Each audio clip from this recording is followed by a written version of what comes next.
جب نبی کریم صلی اللہ تعالی وسلم دنیا سے رخصت ہوئے نا، تو انہوں نے ایک بات کہی تھی، من کان یعبد محمدا فإن محمدا قد مات۔ لوگوں تم میں سے جو شخص محمد صلی اللہ علیہ وسلم کی عبادت کرتا تھا تو محمد صلی اللہ علیہ وسلم دنیا سے چلے گئے، اس شخص کی عبادت کا وقت ختم ہو گیا۔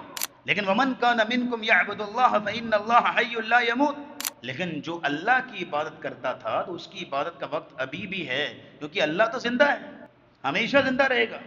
یہی بات ہم کہیں گے کہ من کان منکم یعبد رمضان فإن رمضان قد فات، جو شخص جو ہے وہ رمضان کی پوجا کرتا تھا، رمضان کی عبادت کرتا تھا، تو آج شام کو رمضان ختم ہو جائے گا، تو اس کی عبادت کا وقت ختم ہو جائے گا۔ آپ دیکھیں گے کوئی وہ فرض نماز میں نظر نہیں آئے گا، آپ دیکھیں گے کوئی نماز پڑھتا ہوا نظر نہیں، قرآن کی تلاوت کرتا نظر نہیں آئے گا، مہینوں قرآن بند رہے گا اس کا، کیونکہ اس کا رمضان کی پوجا کرتا ہے، رمضان ختم۔ لیکن یہ ہے کہ وَمَنْ كَانَ مِنْكُمْ يَعْبُدُ اللَّهَ فَإِنَّ اللَّهَ مَوْجُودٌ قَائِمٌ، جو اللہ کی عبادت کرتا ہے تو اللہ تو موجود ہے، اللہ تو قائم ہے، ہمیشہ قائم رہے گا۔ تو جس طرح اللہ ہمیشہ قائم رہے گا، اس طرح اس کی عبادت کا وقت بھی ہمیشہ قائم ہے۔ اس لیے لازمی طور پر یہ نقطہ پلے سے باندھ لیجئے، کن ربانین ولا تکن رمضانین، لوگوں رمضانی نہ بنا کرو بلکہ ربانی بنا کرو۔